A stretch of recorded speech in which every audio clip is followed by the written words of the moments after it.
Hello there, this is the second part of the 3.07 lesson, and we were working on the reading, so we'll finish with that first, ending with page 237. Later that year, William Henry Harrison, who would later become president, defeated a combined force of British and Indians at the Battle of the Thames River in Ontario. Among these killed was the Shawnee chief Tecumseh, the leader who had attempted to unite the Indians on the American frontier against the encroachment of white settlers. When the War of 1812 broke out, Tecumseh had allied himself with the British, who gave him the rank of a general in their army. Far to the south of Canada, other Native Americans were being drawn into the conflict between Britain and the United States. Partly inspired by the example of Tecumseh, a group of Creek Indians attacked white settlements in the Mississippi Territory. The Creeks were then brutally suppressed by the Tennessee militia, led by a planter named Andrew Jackson, a self-made frontiersman and future president who intensely disliked Indians and disliked the British even more. Meanwhile, the war turned against the Americans. In early 1814, the British and their European allies succeeded in defeating Napoleon. Now the British were able to commit many more of their forces to the fight across the Atlantic. In August of 1814, the British Army landed on the shores of the Chesapeake Bay and marched on to Washington. The virtually undefended city, the capital of the young United States, fell without a fight. President Madison and other officials were forced to flee in disguise. The president's wife Dolly described the humiliation of this event. If I could have had a cannon through every window, but alas, those who should have placed them there fled before me, and my whole heart mourned for my country. Even as British troops advanced on the city, Dolly Madison refused to leave until she managed the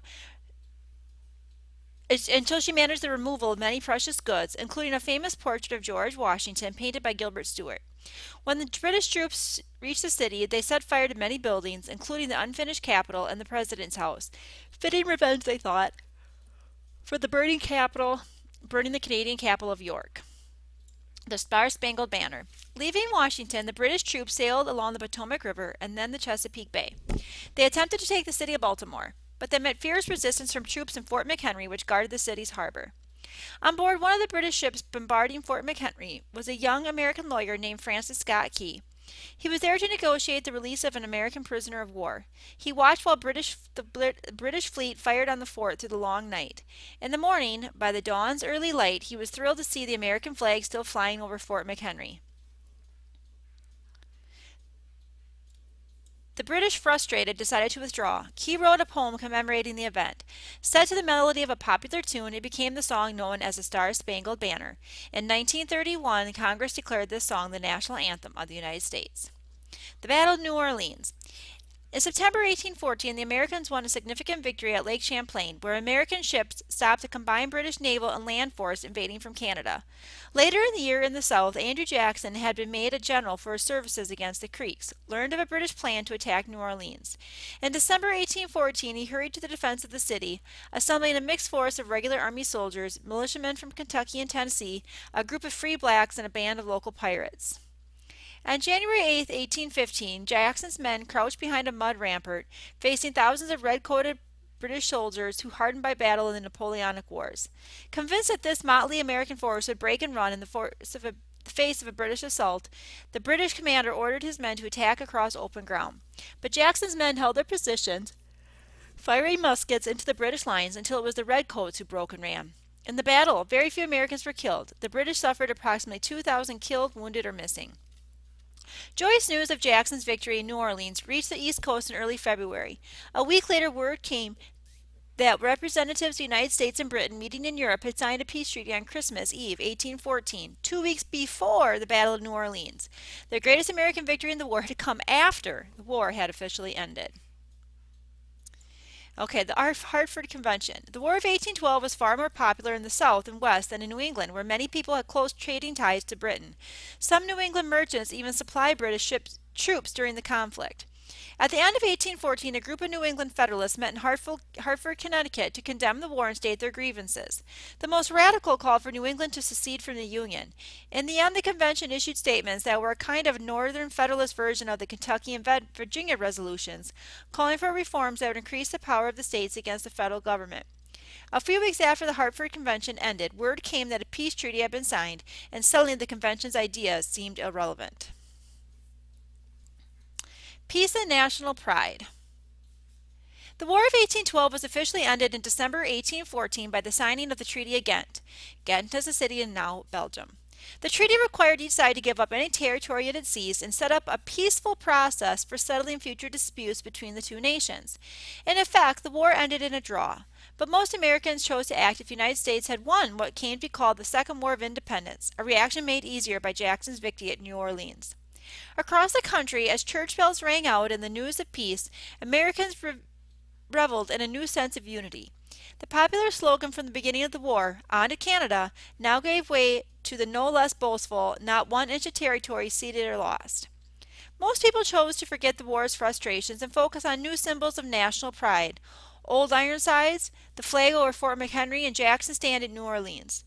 Albert Gallatin, one of the American officials who negotiated the peace treaty, wrote, "The war has renewed and reinstated the national feelings and character which the Revolution had given. The people are more American. They feel and act more as the people are more Americans. They feel and act more as a nation, and I hope that the permanency of the Union is thereby secured." But the effects of the war were more than psychological. British forces pulled out of the American Northwest, leaving the territory open to American settlement.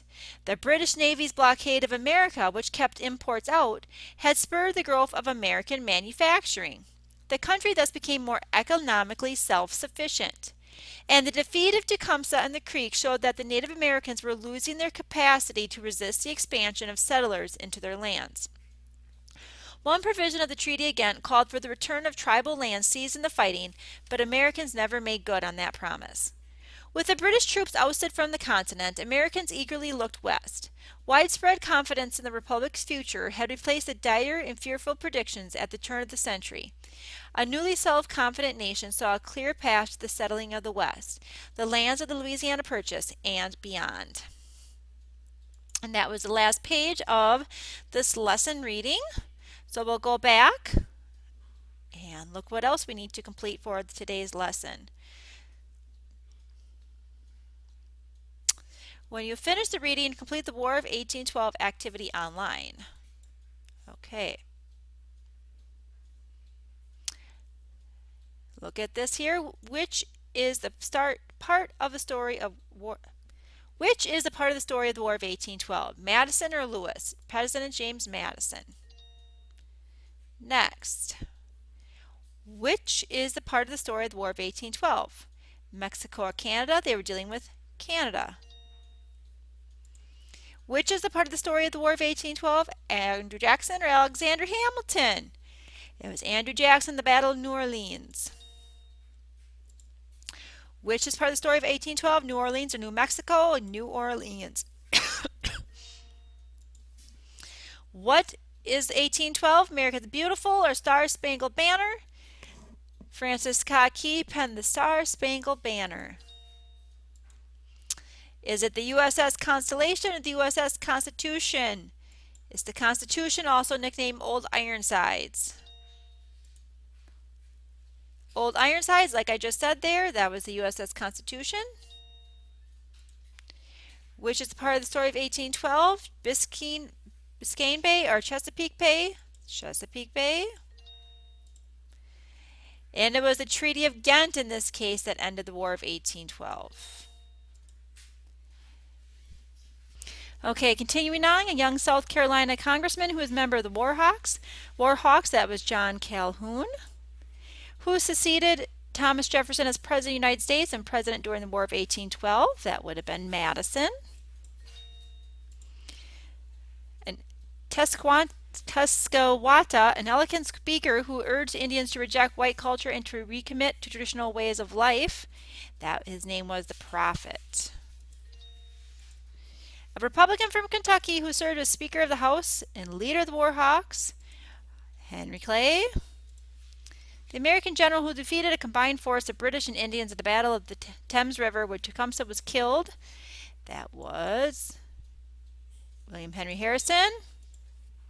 New England congressman who opposed the war with Britain, Daniel Webster. Also known as Old Hickory, he led a group of Tennessee militiamen to victory against the Creeks in the Mississippi Territory. He also won a significant battle in the New Orleans. That would be Andrew Jackson. A charismatic leader who attempted to unite the Indians in the American frontier against the encroachment of white settlers was Tecumseh. Label the locations where some of the battles of the War of 1812 took place. Okay, and then the other activity is the letter from Dolly Madison. And it's just some questions here. Oops, cat jumped on the computer and shut that down. Okay, excerpt by Dolly Madison from a letter to her sister Anna Payne Cutts. Who wrote the letter? Who was she? Well, it was Dolly Madison. Oop. Dolly. Okay, it's Dolly Madison as I'm trying to write. My cat's attacking me now. Dolly Madison, and she was the First Lady of the United States. Can't type here when your fingers are getting bitten by your cat. Okay, then we go to continue the next screen. Okay, oh, there's the arrow. Where was she when she wrote the letter? To whom was it written? We know it was written to her sister. Where did James Madison go? It talks about where her husband goes. What was the last message Dolly Madison received from her husband? How did Dolly Madison react to her husband's message? Why did Dolly Madison refuse to leave her home right after the messengers arrived?